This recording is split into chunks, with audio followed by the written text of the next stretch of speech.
Look at this, disgusting. And this is 20 years of doo-doo here, man.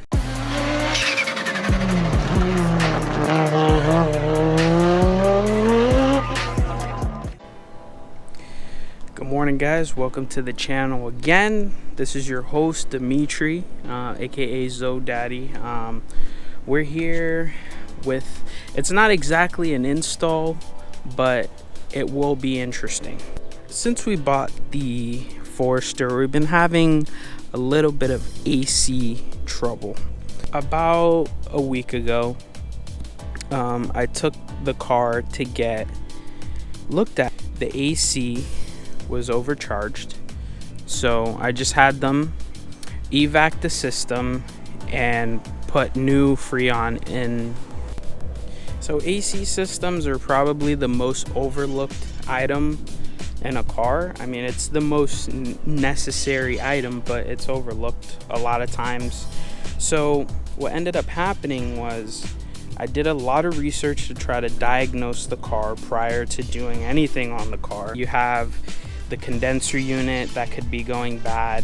You have the O-rings on the compressor leaking. The compressor could be going out.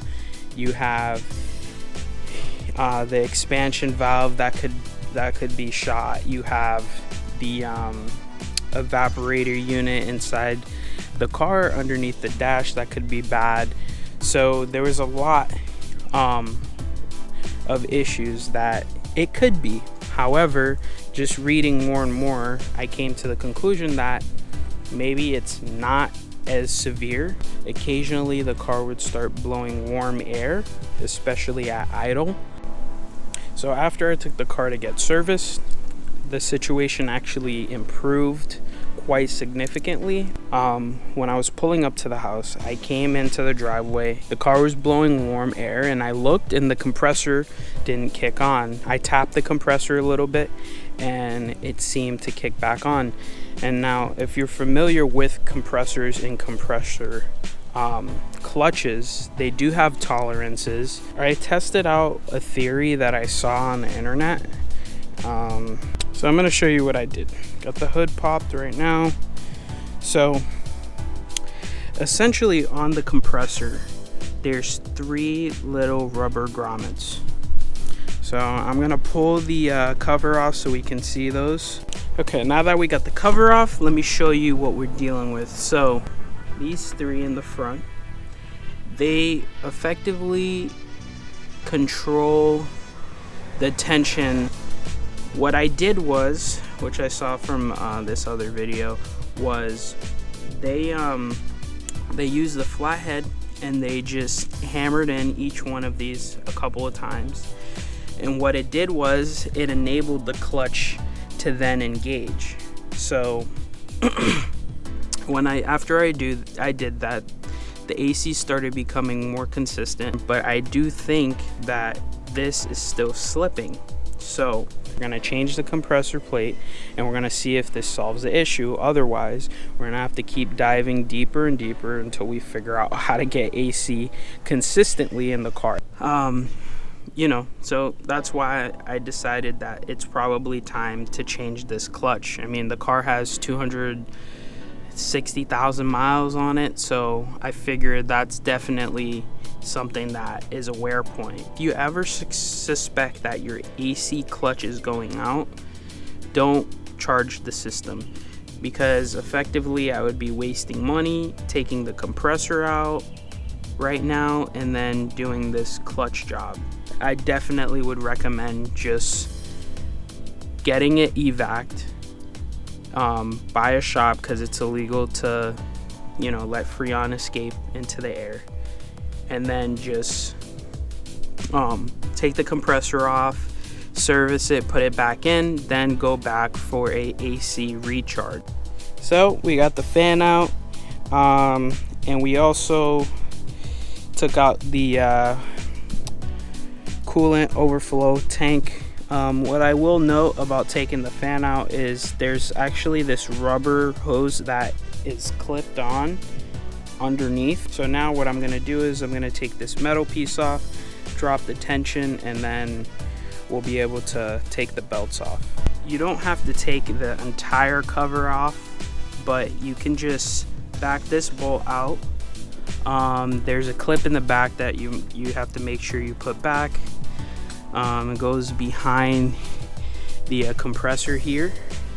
But first you loosen out this pulley bolt down here, and then you can adjust the tensioner bolt right here. They're both 12 millimeters, and then this is the other tensioner bolt. This will lower the alternator, and then you'll be able to take this secondary, or this is the primary pulley and this is a secondary pulley. So all right, so I took both belts out. They are looking kind of worn, especially the secondary belt that powers the AC compressor. I do have spare belts for this, so I'll just throw that in when I put everything back. So first thing is, now we gotta take this 10 mil bolt off, guys. So we're fast forwarding about a week. Reason being is once I got the 10 mil bolt off, I could not get the compressor pressure plate off, so I was stuck. I did some more research. I found a tool set that I can use that will make this job so much easier. So this is the set of tools that I got. This is the 14 piece. I believe they sell like a 22 piece or 28 piece. This is by Power Build. It's a AC clutch removal and installer kit. This tool is used to hold the compressor, and then you put your tool in the middle, and then you can easily undo the bolt. So that's one way of doing it, but if you do have a power ratchet, that might help as well. After several hours of persuasion and just ingenuity, we managed to get it out, man. Look at how worn out the clutch plate is. It has some scratches from me beating on it, and you can see here, look at all that buildup on the bearing there. I don't know if you can see it that well, but this thing is caked in. Like, literally, look at this. Disgusting. There's like a ring in here I gotta take out, and then the whole wheel will come out. So I'm gonna do that. I've been at this for quite some time. I didn't record it just because of how long it was taking. Just trust, and I'll talk a little bit more about this after, because there's not many resources on it. So stay tuned. So we managed to clean up the outer ring. I mean, look at this. Disgusting. This is 20 years of doo-doo here, man. 20 years of doo-doo. So for this job, I have the Irving vice grips. I recommend putting these on the right angle just to make it easier. The ring's on the outside, so we're just gonna use this, pop the ring off. Ladies and gentlemen, we finally got the compressor clutch off. Finally. We had to literally beat it for, I would say 30-20 minutes with this big hammer, and I used this, completely destroyed this, but we finally got it out. So this is held in by 3 Phillips screws, so we're gonna take that out. This is the magnet or coil. That's what engages the clutch. Other thing I would like to mention is we took out the idler, or I would say the pulley tensioner. You know, it looks good, but it also provides some clearance for when we're taking the wheel off. So that's just something I wanted to note. After hours and hours, we finally get the compressor, clutch, the wheel, and the magnet out. Finally. This has 3 Phillips heads that attach directly to the compressor itself. When I went to go try to put a screwdriver to this, completely shattered. One screw came out perfectly. The other two, oh man, I had to use a collection of tools. The hammer obviously was MVP. I had to use a chisel to carve new grooves, to use my flathead, and finally, guys, we're closer and closer to that working AC. When you take this first plate off, there's 2 spacers on the inside of this hole that bolts on the bore. So please make sure to transfer those over, or you won't get the right spacing for your clutch. This is the beautiful new clutch assembly. As you can see, the spacer, one of the spacers that I transferred over is over here.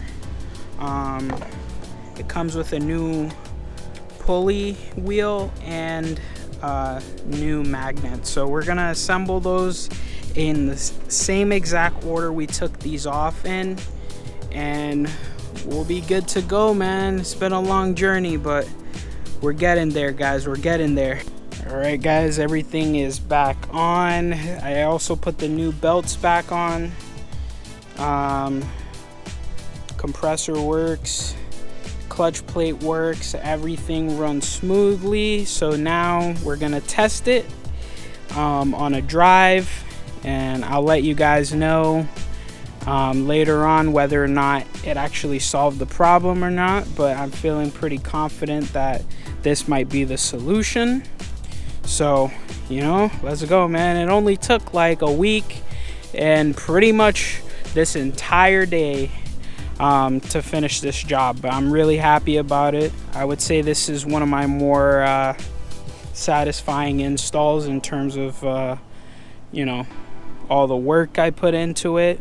Very, very challenging. And just like that, guys, it's that time again. It's time for me to hit the road.